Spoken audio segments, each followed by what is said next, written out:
Bapak Ibu Saudara, selamat pagi. Puji nama Tuhan, saudara-saudara, hari ini kita kembali beribadah untuk mendengarkan firman Tuhan, untuk memuji Tuhan. Firman Tuhan dalam bulan ini, saudaraku, tentang pemeliharaan Tuhan di padang gurun. Setelah pembebasan Israel dari Mesir, lalu episode berikutnya adalah bagaimana Tuhan tetap membedakan Israel. Jadi bukan hanya di tanah Goshen Israel dibedakan, tetapi dalam perjalanan ke padang gurun dan juga melewati beberapa negeri-negeri yang diperintah oleh raja-raja, Tuhan tetap membedakan Israel. Hari ini, saudaraku, kita sampai pada bagian yang kedua, yaitu penyertaan Tuhan di padang gurun. Ya, penyertaan Tuhan di padang gurun. Kita sama-sama berdiri, kita membaca ayat dalam Yesaya 43 ayat 19 sampai 21. Kita akan membaca bersama-sama. Baik, kita mulai dari alamatnya, mulai Yesaya 43 ayat 19 sampai 21. Lihat, aku hendak membuat sesuatu yang baru, yang sekarang sudah tumbuh. Belumkah kamu mengetahuinya? Ya, aku hendak membuat jalan di padang gurun dan sungai-sungai di padang belantara. Binatang hutan akan memuliakan aku, serigala dan burung unta, sebab aku telah membuat air memancar di padang gurun dan sungai-sungai di padang belantara, untuk memberi minum umat pilihanku. Umat yang telah kubentuk bagiku akan memberitakan kemasyuranku. Amin. Silakan duduk. Berbahagialah setiap orang yang telah membaca, mendengar dan melakukan firman Tuhan.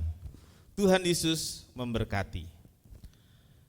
Kita sampai pada episode yang sangat istimewa, yaitu penyertaan Tuhan yang diwujudkan, yang dinyatakan melalui tiang api dan tiang awan.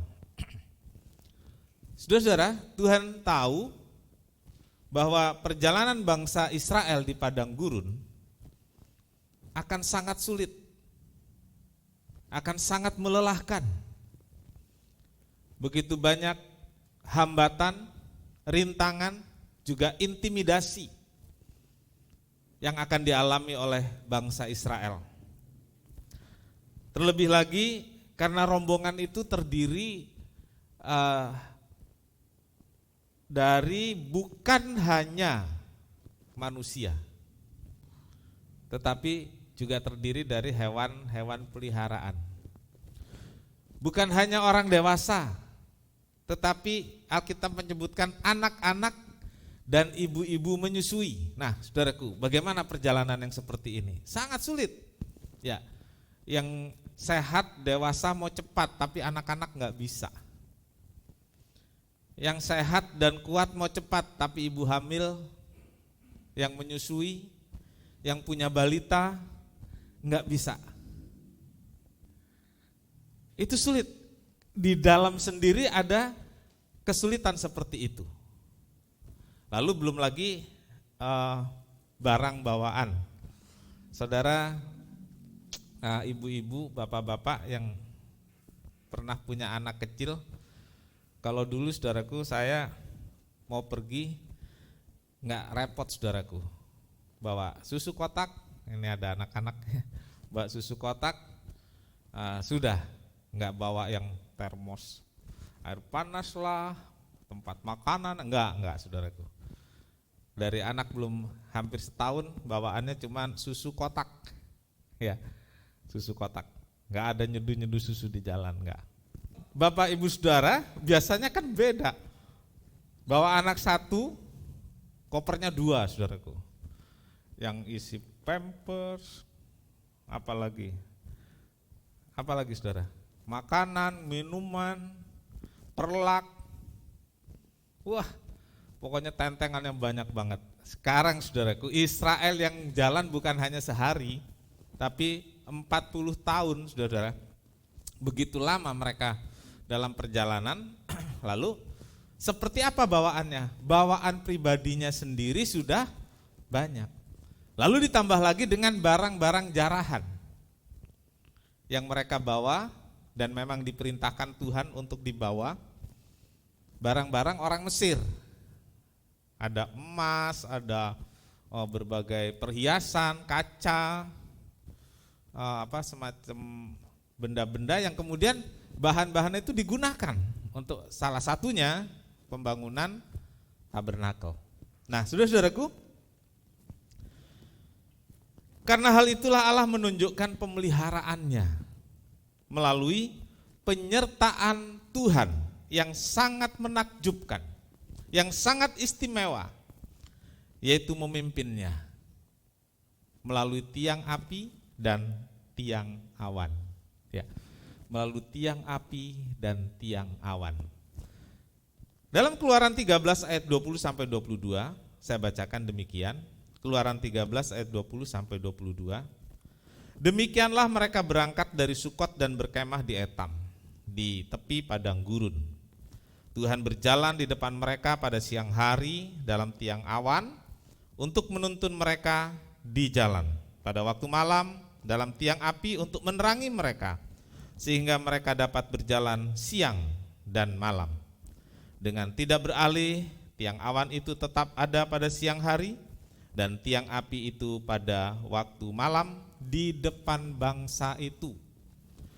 Saudaraku, kehadiran tiang api dan tiang awan sangat misterius dan supranatural. Karena tiba-tiba tiang api dan tiang awan itu ada begitu saja. Enggak ada pemberitahuannya, enggak ada pembangunannya, gitu ya. Tahu-tahu ada saja begitu, tiba-tiba. Jadi misterius dan sangat supranatural. Kapan itu terjadi? Kita membaca tiang api dan tiang awan itu tiba-tiba hadir di Etam. Itu tempat Israel berkumpul sebelum mereka berangkat lebih jauh lagi, kemudian menyeberang laut Tiberau. Jadi kisah tentang tiang api dan tiang awan ini dimulai begitu saja. Lalu kalau kita baca Alkitab, berakhir begitu saja, nggak ada ceritanya lagi ketika orang Israel telah masuk tanah Kanaan.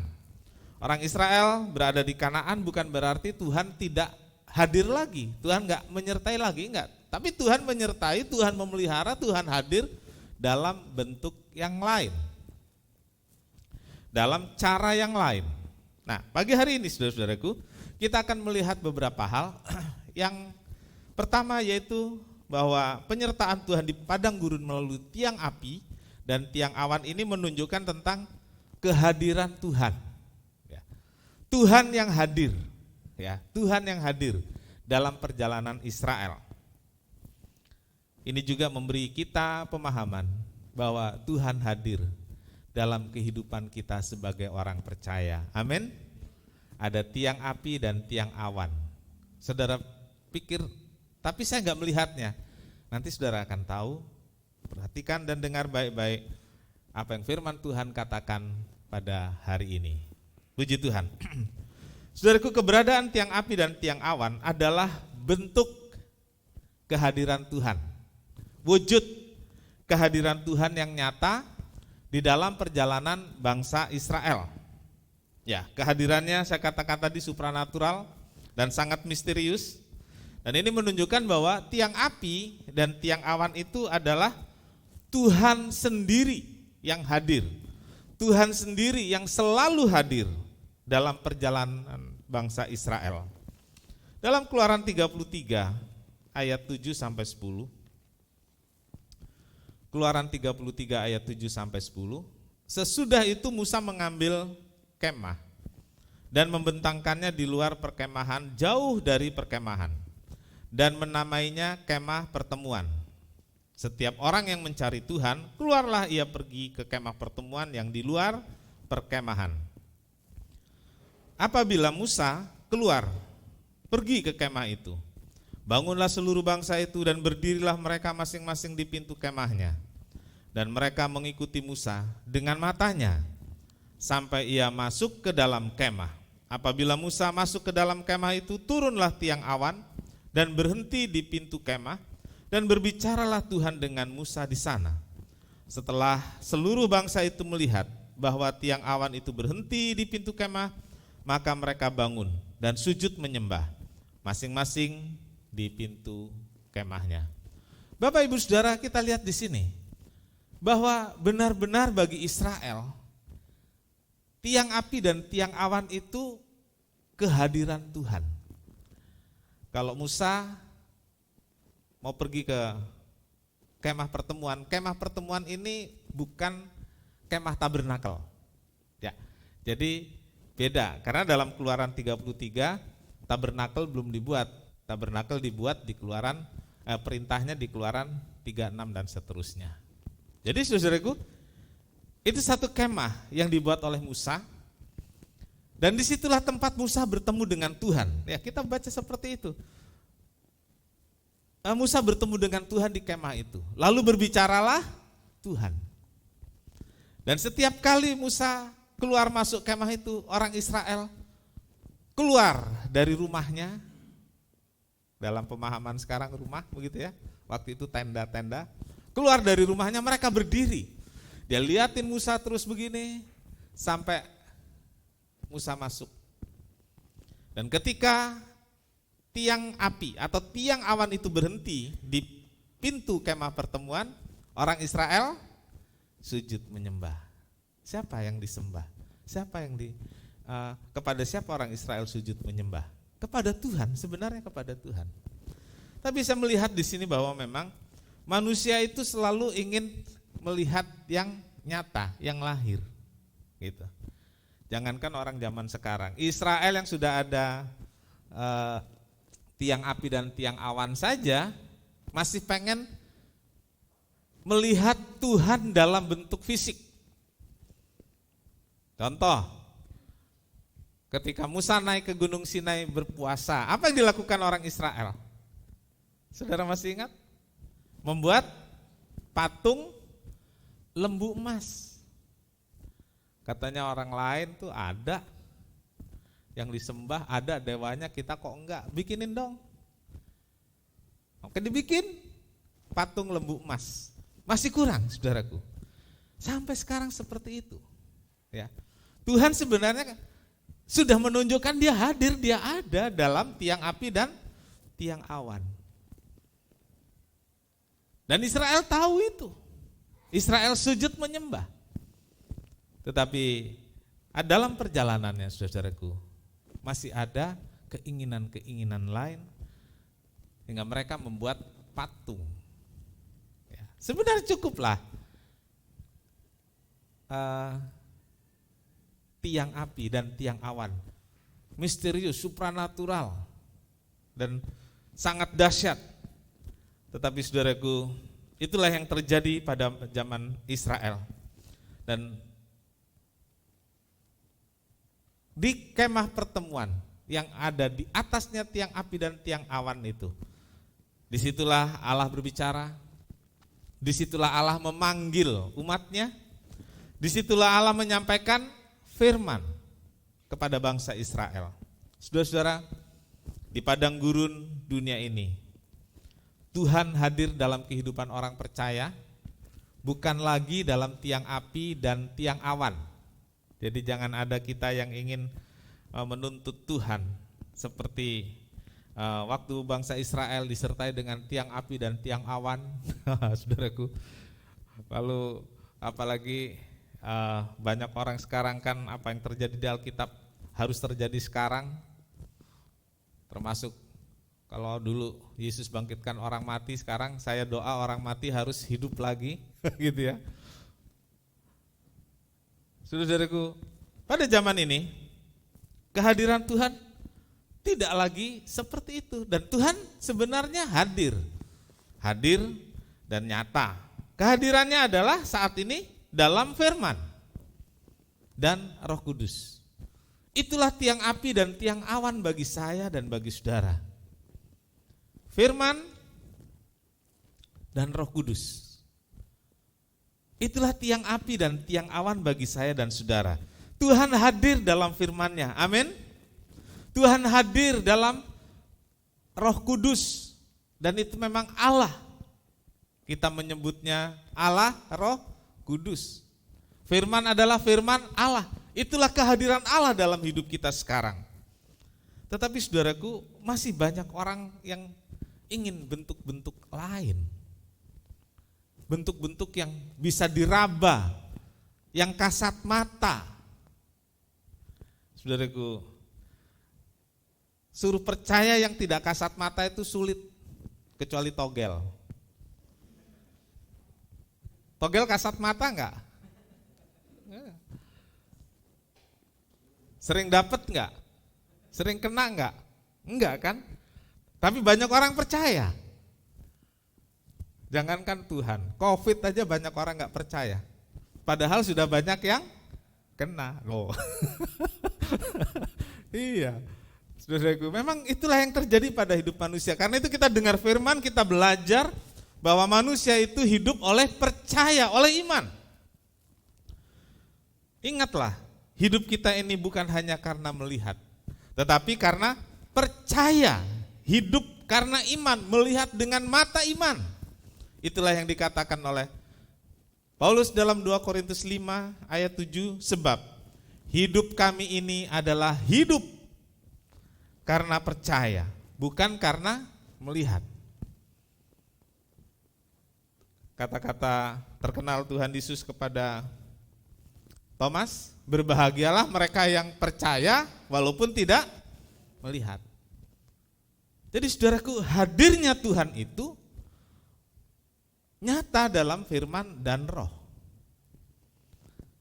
Sama seperti kita dalam pelajaran di sekolah, ada saudara yang melihat udara? Enggak ada. Lalu ditunjukkan ada pohon goyang. Itu udara yang karena udara yang bergerak.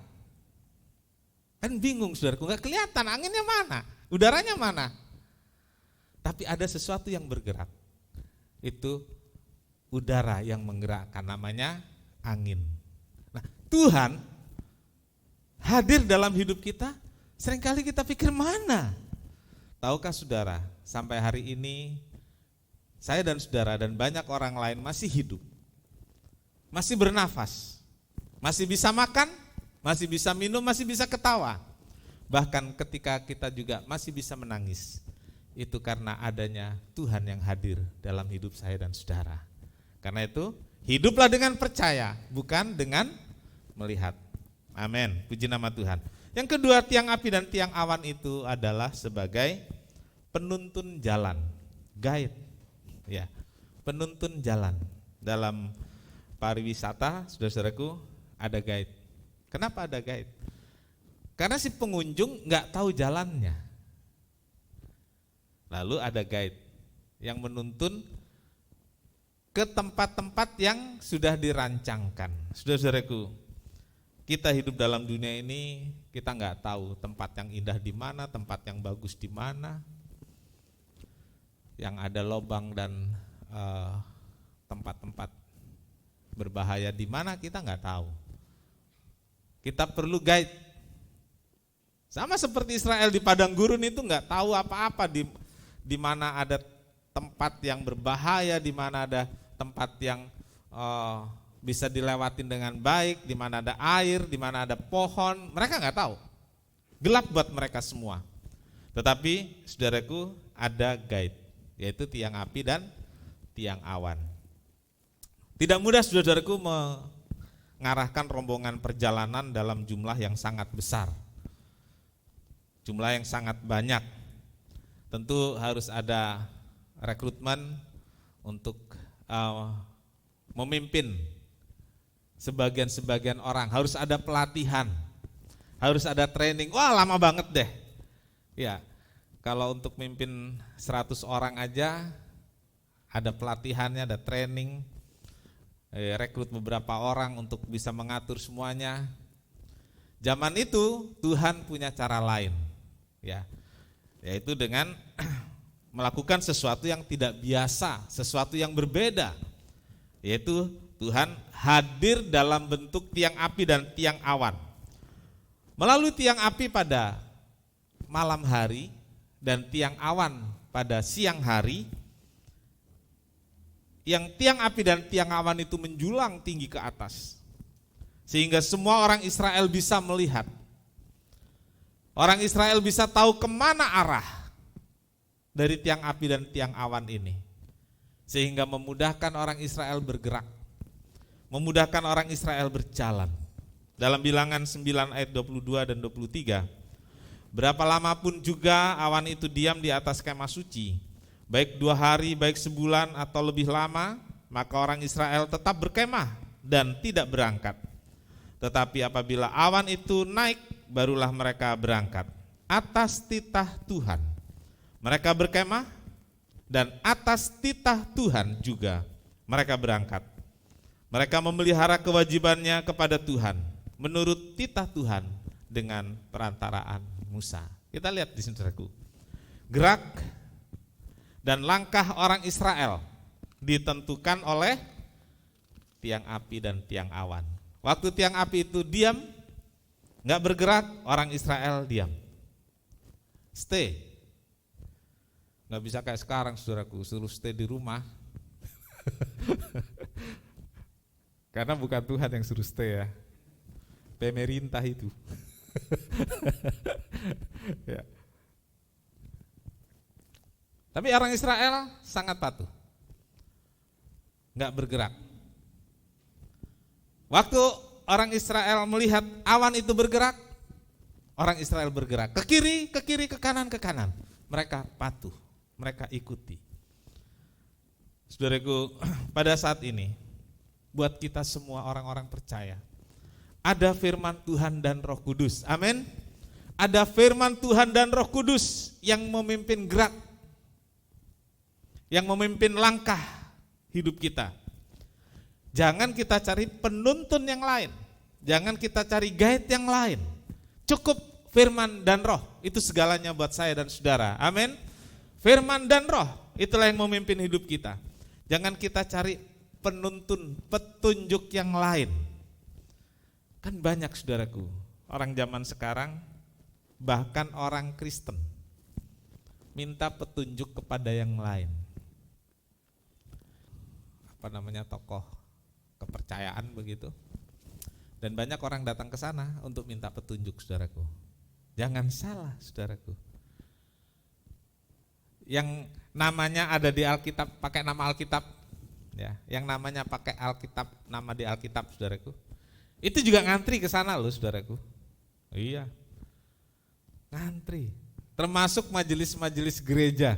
Tapi saya sih belum pernah dengar ada pendeta. Mungkin kalau dia pakai topeng ke sana siapa tahu ya. Iya. Tapi ngantri, saudaraku. Ada yang cari petunjuk lewat mimpi. Iya sih. Ada mimpi yang punya arti. Di Alkitab kan ada. Ya, Yusuf bermimpi, Nebukadnezar bermimpi, ada artinya. Tapi ada mimpi-mimpi yang hanya karena alam bawah sadar kita muncul waktu tidur. Ada mimpi-mimpi yang karena kita pikirkan sesuatu setiap hari, sepanjang hari, lalu kita mimpi. Lalu ketika mimpinya bagus, wah ditunggu-tunggu, ini petunjuk Tuhan ini, saudaraku. Baru ada yang ngobrol sama saya, dia diminta seseorang untuk datang ke rumahnya berdoa, hanya karena mimpi gigi taringnya patah. Karena katanya kalau gigi itu tanggal atau patah ada di keluarga yang tahu semua. Kepancing. Saya paling sering ngimpi gigi saya tanggal. Sampai almarhum istri ketawa, itu sering. Kenapa, saudaraku? Karena gigi itu sakit, saudaraku. Sakit. Wah, kalau ini terus harus dicabut, ompong kan. Aduh, gimana rasanya kalau makan, saya bayangin gitu saudaraku. Waktu malam mimpi, gigi itu tanggal. Waktu bangun langsung saya pegang loh. Ada. Iya. Jadi saudaraku, jangan cari petunjuk pada mimpi. Lalu sekarang juga ada namanya Hong Shui, ada Kwamya, bertanya pada arwah. Saudaraku, kita punya guide yang sangat dahsyat, yaitu firman dan roh. Itulah Allah sendiri yang menuntun hidup kita. Mungkin tuntunan itu bisa membingungkan. Mungkin tuntunan itu bisa sepertinya berputar-putar seperti Israel di padang gurun. Tapi kita lihat Israel yang bingung dan berputar-putar tapi enggak pernah kesasar. Amin. Enggak pernah kesasar. Lah kita ini belum juga berputar satu kali sudah bingung saudaraku, sudah cari jalan sendiri. Tuntunan Tuhan tidak pernah salah. Gak ada yang amin ya. Ya, tuntunan Tuhan tidak pernah salah dan tidak pernah membuat saya dan saudara tersesat. Yes? Gak pernah bikin kita tersesat. Ikuti saja dan patuhi saja firman Tuhan. Ikuti saja, patuhi saja gerakan Roh Kudus dalam hati kita. Pasti kita akan masuk dalam rencananya. Pasti kita akan masuk dalam tujuan yang telah ditetapkan Tuhan. Tadi kita nyanyi, Tuhan, ku percaya rencanamu indah. Kapan kita bisa masuk? Kalau kita mau dituntun oleh firman dan roh. Kalau kita mau dituntun oleh tiang api dan tiang awan yang saat ini bagi kita itu adalah firman dan Roh Kudus. Puji Tuhan. Yang ketiga saudaraku, perlindungan. Jadi hadirnya tiang api dan tiang awan itu adalah perlindungan, proteksi, covering bagi umat Israel. Dalam Keluaran 14 ayat 19 sampai 20, Alkitab mengatakan demikian, kemudian bergeraklah malaikat Allah yang tadinya berjalan di depan tentara Israel, lalu berjalan di belakang mereka, dan tiang awan itu bergerak dari depan mereka lalu berdiri di belakang mereka. Demikian tiang itu berdiri di antara tentara orang Mesir dan tentara orang Israel. Dan oleh karena awan itu menimbulkan kegelapan, maka malam itu lewat, sehingga yang satu tidak dapat mendekati yang lain semalam-malaman itu. Saudara, tiang api dan tiang awan itu ternyata juga menjadi perlindungan, covering bagi orang Israel. Ketika tentara Mesir mengejar, pasti tentara Mesir mengejar akan lebih cepat dan lebih kuat.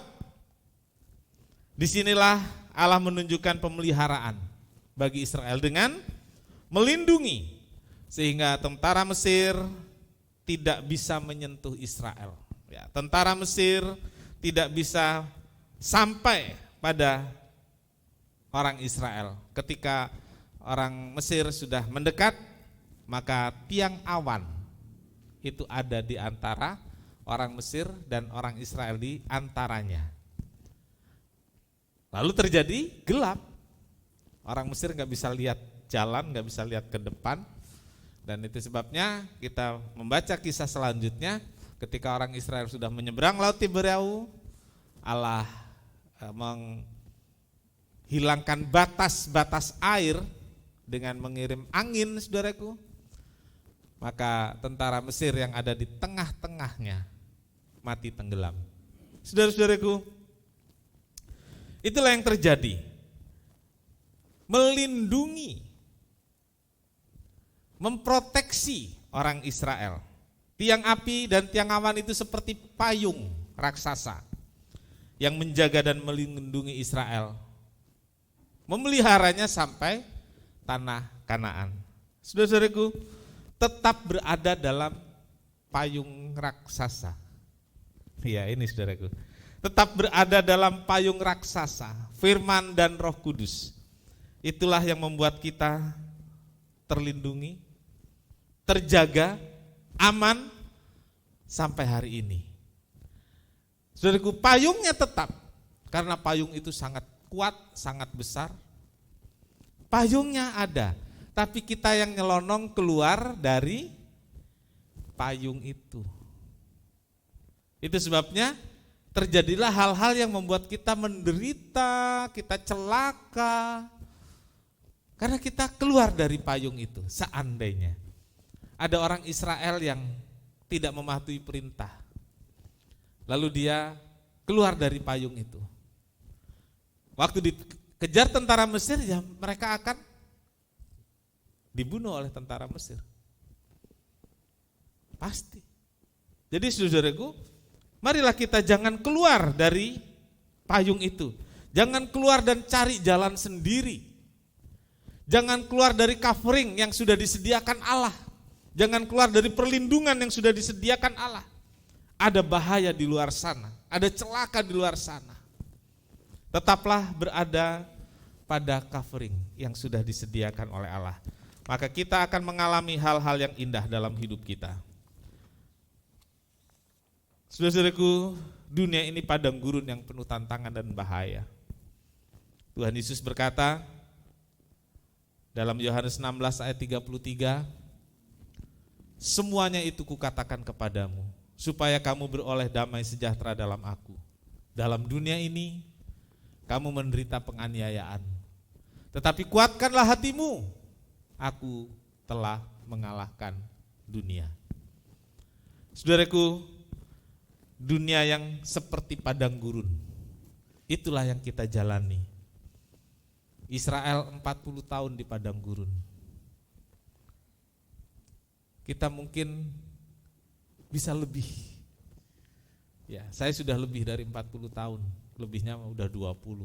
Tapi saya masih di padang gurun, saudaraku. Saudara yang sekarang umur belasan tahun, masih panjang di padang gurunnya. Tapi saudaraku, jangan takut, jangan khawatir, karena kita punya Tuhan yang sudah mengalahkan dunia. Amin. Dan Tuhan itu yang memproteksi kita dengan mendampingi kita, mendampingi saya dan saudara, dan menyertai dalam perjalanan hidup kita sampai ke tujuan. Sampai ke tujuan. Tentu tujuan kita bukan Kanaan, tapi tujuan kita adalah sorga yang mulia. Semua perjalanan kita akan ke sana. Ada yang cepat, ada yang lambat. Ada yang lebih dulu, ada yang belakangan. Bukan kita yang menentukan, tapi kita akan sampai ke sana. Nah, dalam perjalanan itu, saudaraku, kita perlu tiang api dan tiang awan dan tetap berada di bawah naungan payung raksasa seperti tiang api dan tiang awan, sehingga kita aman. Masing-masing kita punya pergumulan.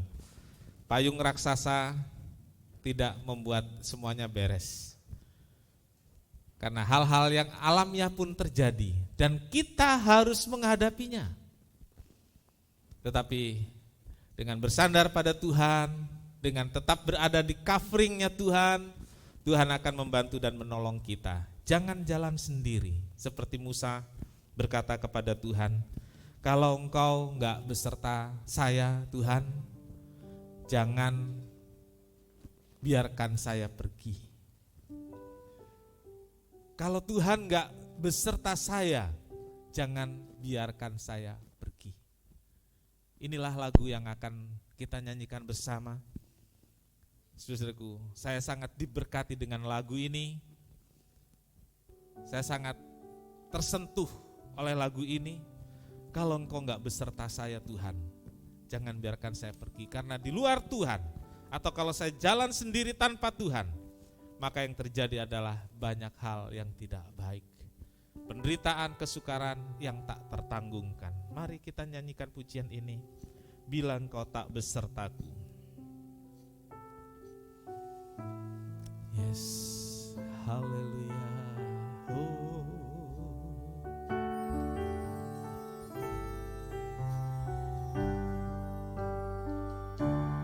Bila engkau tak besertaku,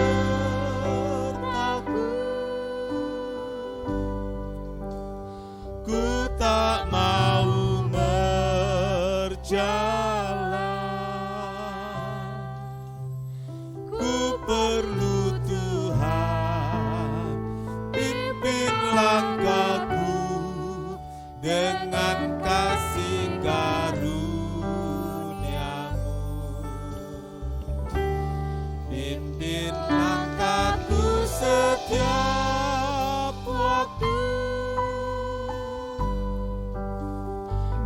berjalan dalam Roh-Mu.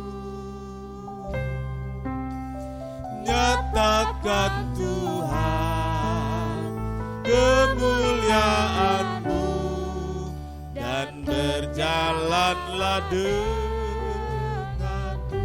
Kita sama-sama berdiri. Bila Engkau tak besertaku,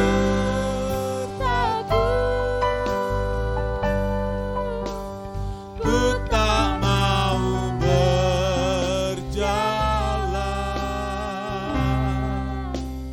Ku perlu Tuhan pimpin langkahku dengan kasih karunia-Mu. Pimpin langkahku setiap waktu, berjalan dalam Roh-Mu. Nyatakan Tuhan kemuliaan-Mu dan berjalanlah denganku. Kita mengangkat tangan, nyanyikan pujian ini. Bila Engkau tak besertaku,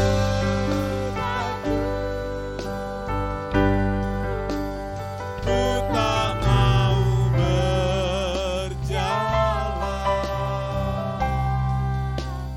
Pimpin Tuhan, pimpin langkahku dengan kasih karunia-Mu. Pimpin langkahku setiap waktu, berjalan dalam Roh-Mu. Yes.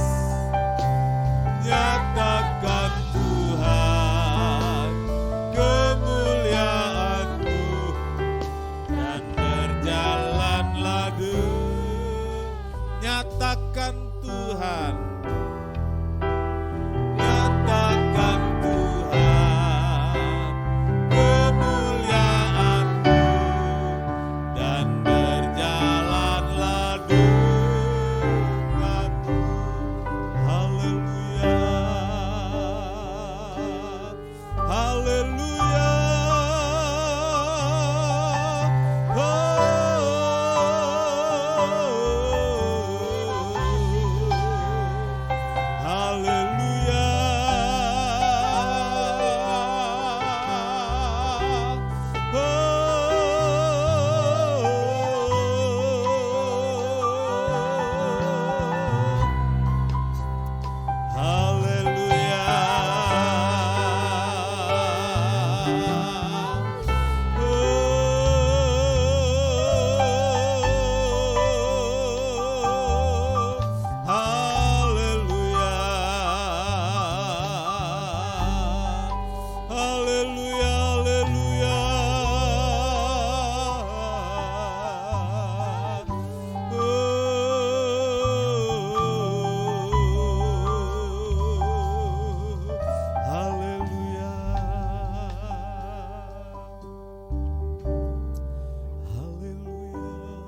kasih Tuhan.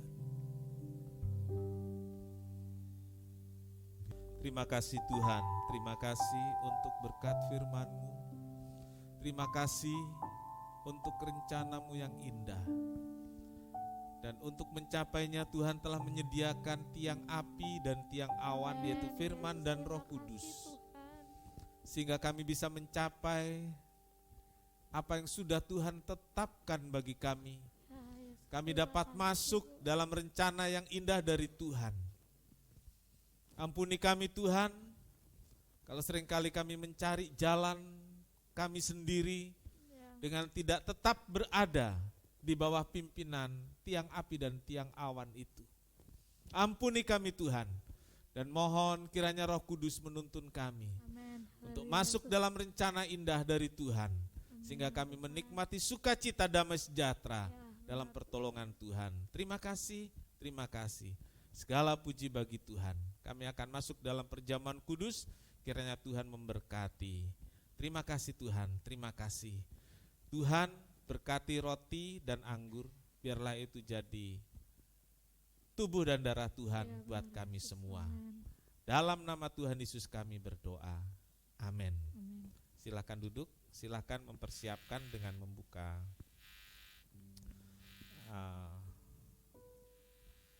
hosti dan persiapkan juga anggur. Baik, jika sudah dipersiapkan, kita sama-sama berdiri.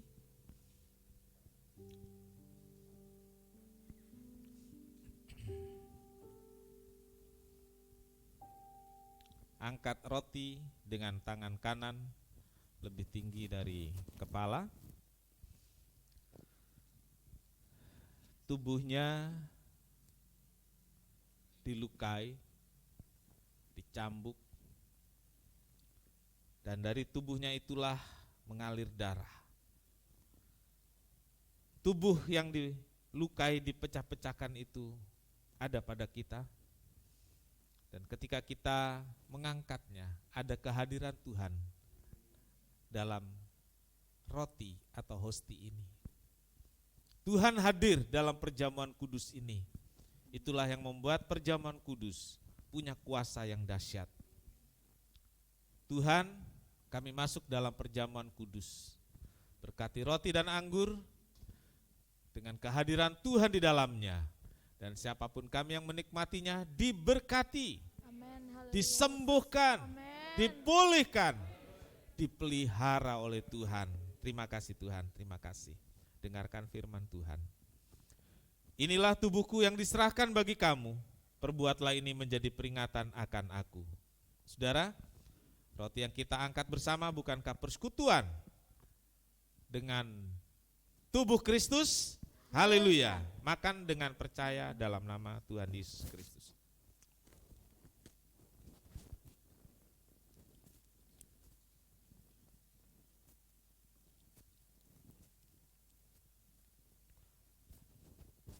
Angkat cawan lebih tinggi dari kepala. Inilah tubuhnya, inilah darahnya yang mengalir dari tubuhnya. Karena kita orang-orang berdosa. Darahnya mengampuni dosa kita. Darahnya memberi kita kesembuhan. Amen. Darahnya membaharui hidup kita sehingga kita berkenan kepadanya. Dengar firman Tuhan. Cawan ini adalah perjanjian baru yang dimeteraikan oleh darahku. Perbuatlah ini setiap kali kamu meminumnya menjadi peringatan akan aku. Saudara, cawan yang kita angkat bersama bukankah persekutuan dengan darah Kristus? Haleluya. Minum dengan percaya dalam nama Tuhan Yesus Kristus.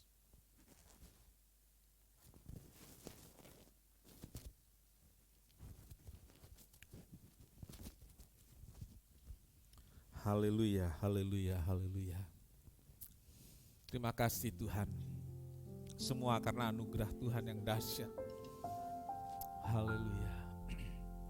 Sangat besar anugerahnya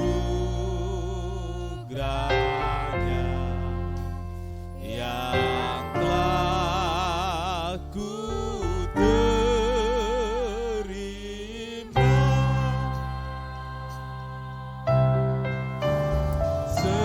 Sesat aku dulu kan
kasih untuk anugerah Tuhan yang begitu besar, dahsyat buat kami. Kami orang berdosa, tapi Tuhan temukan kami di lumpur yang dalam. Tuhan angkat kami. Tuhan basuh kami oleh darah Kalvari. Kami diampuni, dipulihkan, dan kami ditempatkan pada gunung batu. Kami dibenarkan. Terima kasih Tuhan. Dan kami masih harus menjalani hidup yang penuh perjuangan di padang gurun di dunia ini. Mungkin ada yang berakhir lebih cepat, ada yang masih panjang. Tetapi satu permohonan kami, biar Tuhanlah yang menjaga, melindungi kami. Biarlah tiang api dan tiang awan itu terus membawa kami untuk masuk dalam rencana Tuhan sampai masuk sorga yang mulia. Terima kasih Tuhan, terima kasih. Berkati semua yang hadir, berkati pelayan-pelayan Tuhan, berkati persembahan, persepuluhan anak-anak-Mu, baik mereka yang beribadah di gereja maupun yang mengikuti ibadah di rumah masing-masing. Tuhan berkati semuanya dan Tuhan dipermuliakan. Terima kasih Tuhan, pimpin kami pulang dengan selamat, biar hari ini jadi hari yang diberkati Tuhan dan penuh sukacita. Terima kasih Tuhan, terima kasih. Puji nama Tuhan. Terima kasih Tuhan, biar berkat Tuhan melimpah atas kami semua. Tuhan memberkati engkau dengan perlindungannya, Tuhan menyinari engkau dengan wajahnya dan memberi engkau kasih karunia. Tuhan menghadapkan wajahnya kepadamu dan memberi engkau damai sejahtera. Saudara yang kekasih, terimalah berkat dan damai sejahtera dari Allah Bapa, kasih karunia dari Tuhan Yesus serta persekutuan Roh Kudus, serta kita semua sekarang sampai selamanya. Ini doa kami Tuhan, kami alaskan di dalam satu nama, yaitu di dalam nama Tuhan Yesus Kristus Juru Selamat dan Penebus kami berdoa. Bapa kami yang di sorga, dikuduskanlah namamu, datanglah kerajaanmu, jadilah kehendakmu di bumi seperti di sorga. Berikanlah kami pada hari ini makanan kami yang secukupnya, dan ampunilah kami akan kesalahan kami, seperti kami juga mengampuni orang yang bersalah kepada kami. Dan janganlah membawa kami ke dalam pencobaan, tetapi lepaskanlah kami daripada yang jahat. Karena Engkaulah yang punya kerajaan dan kuasa dan kemuliaan sampai selama-lamanya. Amin. Bapa, terima kasih. Bapa, terima kasih. Bapa di dalam surga, ku terima kasih.